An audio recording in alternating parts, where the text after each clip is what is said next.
नमस्कार मित्रों, अपन BSc second year में डिफरेंशियल इक्वेशन पढ़ रहे थे और डिफरेंशियल इक्वेशन में अपनी फोर्थ यूनिट चल रही थी। फोर्थ यूनिट में अपन चल रहे थे अगर 1 + b + q = 0 हो तो e की पावर x इंटीग्रेटिंग फैक्टर का एक भाग होता है। ठीक है, अब तक तो अपन पढ़ रहे थे कि इंटीग्रेटिंग फैक्टर का एक भाग अपने खुद को निकालना होता था। आज अपन तो नेक्स्ट एग्जाम्पल पढ़ेंगे, उसमें इंटीग्रेटिंग फैक्टर का एक भाग दिया हुआ होगा आपको। ठीक है, जब दे रखा है y बराबर जैसे sin x cos x, जो भी चीज चाहे जिस भी टाइप का दे रखा हो तो उसके साथ में v और गुणा करना है।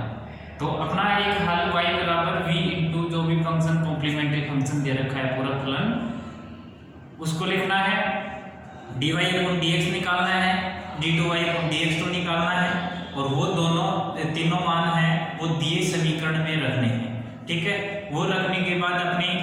ये इक्वेशन लीनियर डिफरेंशियल इक्वेशन में कन्वर्ट हो जाएगी और वो कन्वर्ट होने के बाद अपन लीनियर डिफरेंशियल इक्वेशन का सॉल्यूशन पीछे पढ़ के आए हैं, फर्स्ट यूनिट में सब जानते हैं, तो उसकी हेल्प से अपन सॉल्व करेंगे। तो देखिए क्वेश्चन आज का अपन पढ़ रहे हैं डिफरेंशियल इक्वेशन।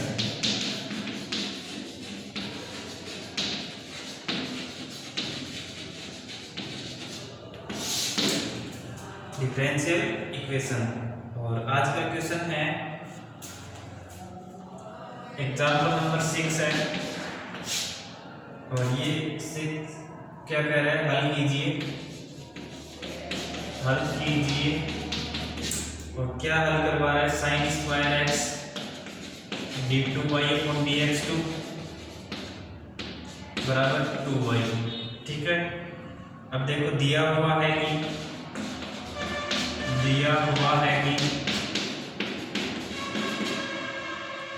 y बराबर cot x, इसका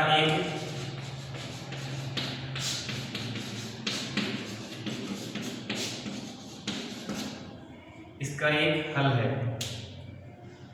ठीक है, सॉल्यूशन लिखेंगे। ये जो क्वेश्चन दे रखा है,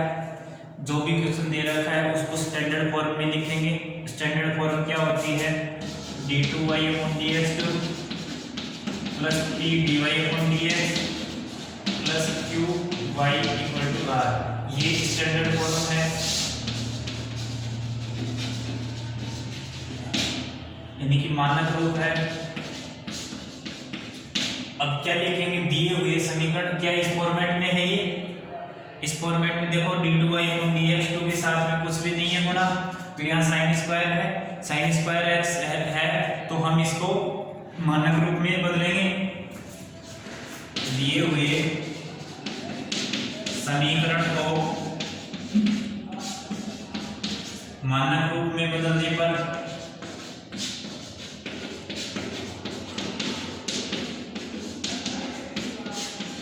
मानक रूप में बदलने के लिए sin² x है, sin² x से भाग देंगे तो sin² x से भाग देंगे तो d2y/dx बराबर 2y/sin² x। ठीक है, दिए समीकरण का पूरक हल दिया हुआ है,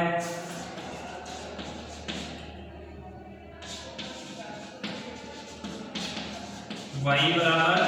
cot x, अतः y बराबर v cot x, इसका एक हल है। इसका एक हल है तो अपन क्या लिखेंगे, y बराबर v cot x और उसका x के सापेक्ष अवकलन करने पर y बराबर v cot x, x के सापेक्ष अवकलन करने पर x के सापेक्ष अवकलन करेंगे तो y का क्या आएगा अवकलन, dy/dx, v as it is, cot x का डेरिवेटिव माइनस का cosec² x, तो माइनस का cosec² x plus cot x as it is, v का dy/dx, पुनः x के सापेक्ष अवकलन करने पर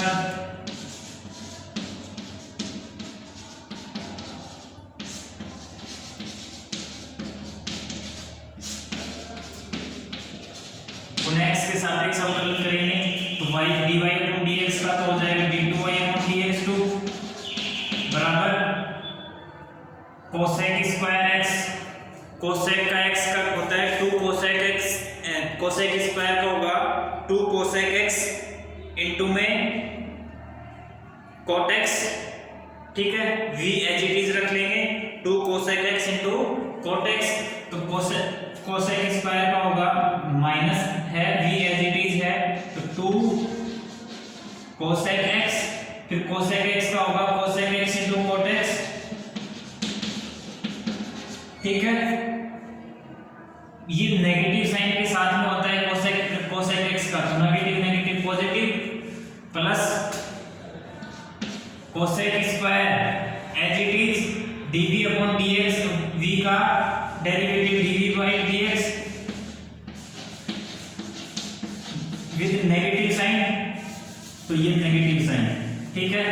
cot x का माइनस का cosec square x dv/dx as it is, तो माइनस ये और माइनस का वो 2 लिख दूं plus cot x as it is dv/dx d2v/dx2, ठीक है। उपरोक्त मान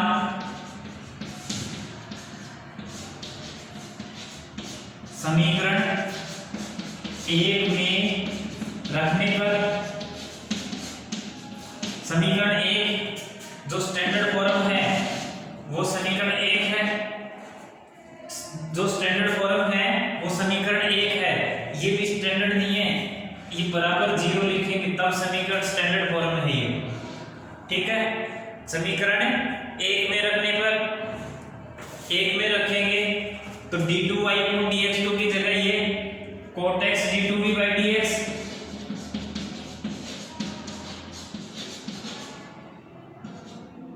प्लस माइनस का 2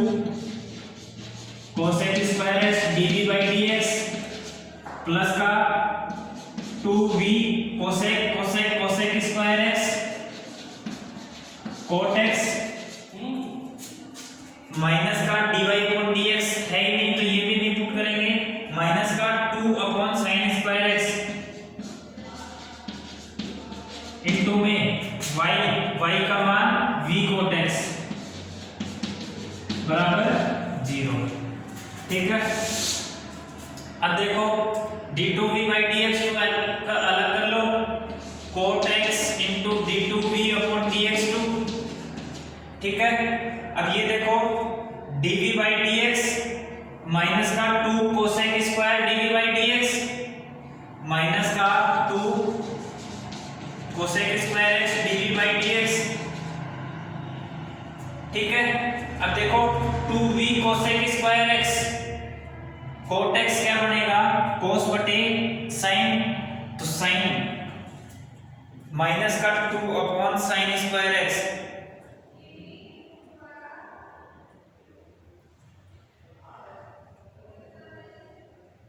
हाँ ये देखो प्लस का 2v cosec square cot x और ये माइनस का 2/sin स्क्वायर ऊपर जाएगा तो कोसेक स्क्वायर,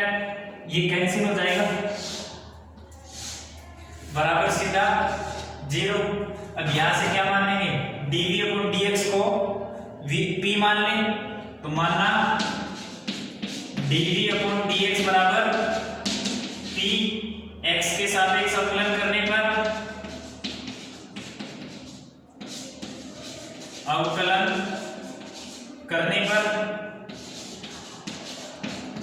x के सापेक्ष अवकलन करेंगे तो क्या आएगा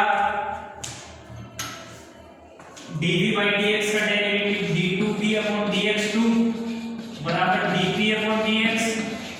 यह मान समीकरण उपयुक्त समीकरण में रखने पर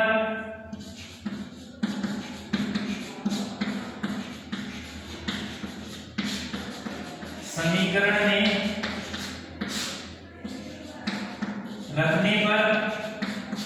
उपयुक्त समीकरण में रखेंगे तो d2v/dx2 की जगह dp/dx,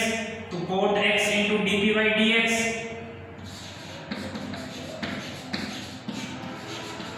माइनस का 2/sin स्क्वायर लिख दे,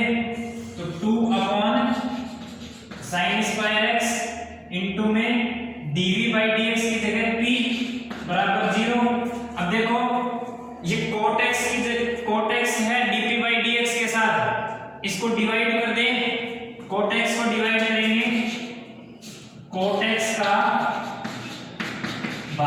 पर अब देखो cot x का भाग देंगे तो क्या आएगा dp/dx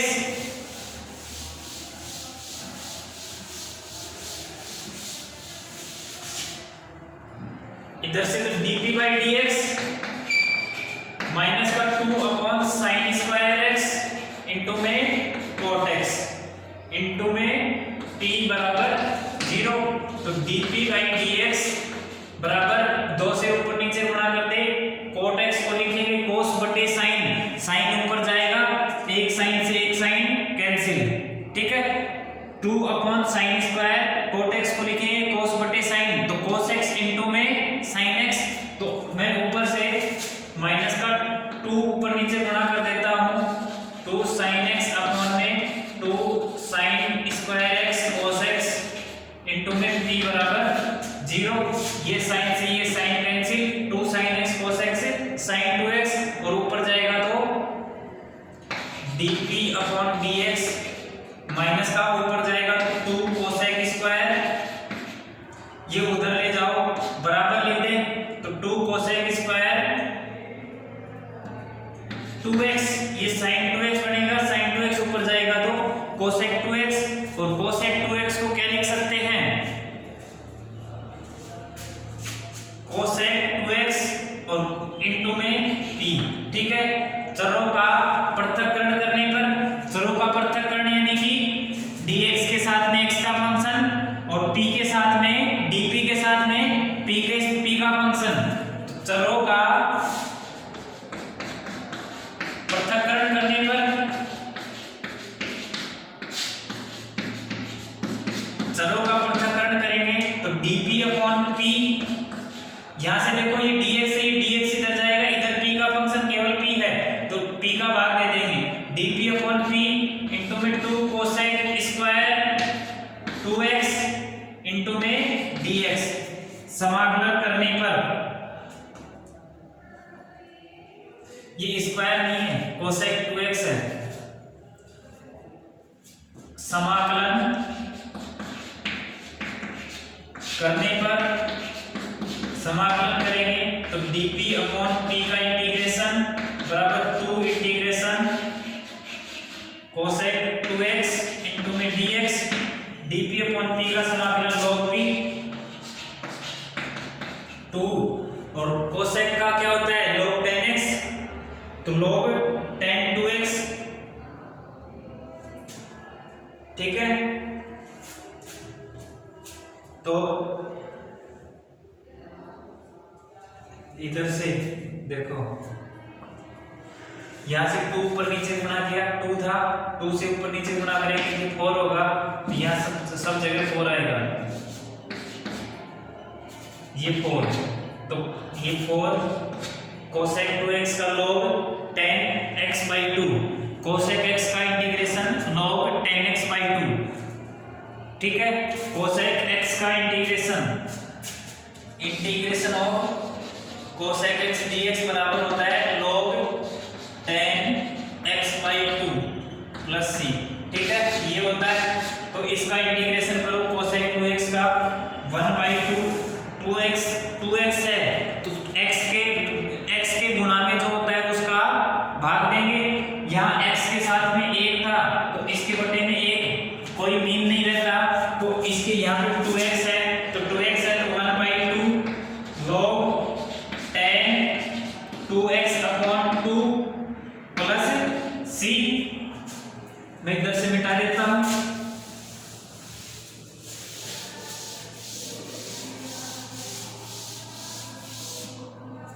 अब देखो यहां से log p बराबर, ये 4 से 2 cancel, 2 log 10x plus c, 2 ऊपर चला जाएगा, log p बराबर log 10² x प्लस इसको log c लिख लो, तो log p बराबर log 10² x इंटू में c, एक्सपोनेंशियल लेंगे तो p बराबर c 10² x, ठीक है। अब p का मान रखने पर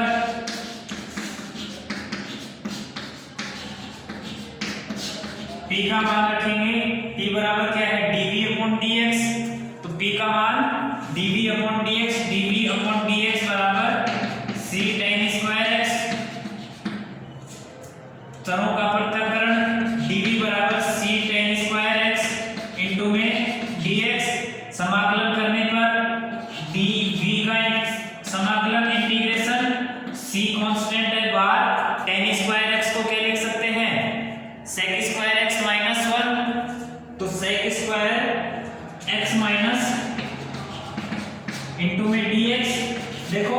ये sec स्क्वायर x माइनस 1 क्यों लिखा, क्योंकि tan स्क्वायर का इंटीग्रेशन डायरेक्ट पॉसिबल था नहीं, डायरेक्ट इंटीग्रेशन पॉसिबल नहीं है tan स्क्वायर का, इसलिए हमने लिख दिया sec स्क्वायर x माइनस 1। अब यहाँ से देखो dv का integration v, c sec square x का tan x और माइनस का 1 का x प्लस c, ठीक है। अब y बराबर क्या था, y बराबर tan x हमारा दिया हल था, तो y बराबर v tan x माना था, y बराबर v tan x में मान रखने पर v tan x में मान रखने पर तो y बराबर v का मान क्या है c इंटू या c1 लिख लो, c into tan x minus x plus c1 into में ये v cot x था, tan x नहीं था, v cot x था, क्योंकि cot x दिया हुआ हल था तो v cot x माना था इंटू में ये cot x, ठीक है। तो y बराबर c tan x माइनस का x plus c1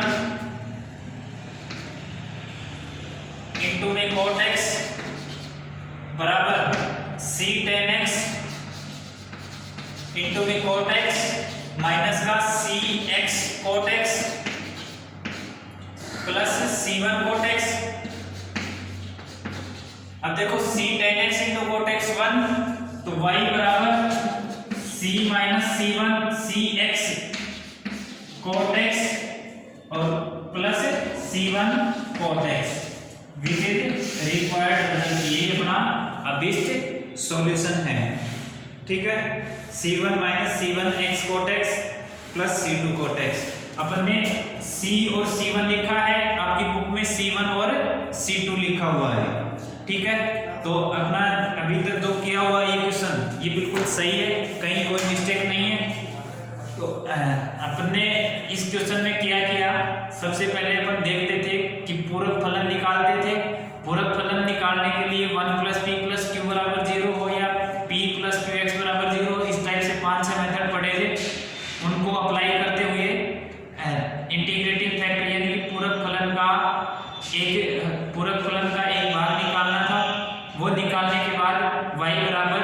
v into पूरक फलन, तो अपने पास इस क्वेश्चन में y बराबर cot x पूरक फलन का एक भाग दे रखा था, y बराबर cot x पूरक फलन का एक भाग है, तब हमें निकालना था y बराबर v cot x मानते हुए उस क्वेश्चन को हम आगे सोल्व किया, वो सोल्व करने के बाद y dy upon dx d2y upon dx 2, ठीक है, y dy upon dx d2y upon dx, ये तीनों निकाले, ये तीनों का मान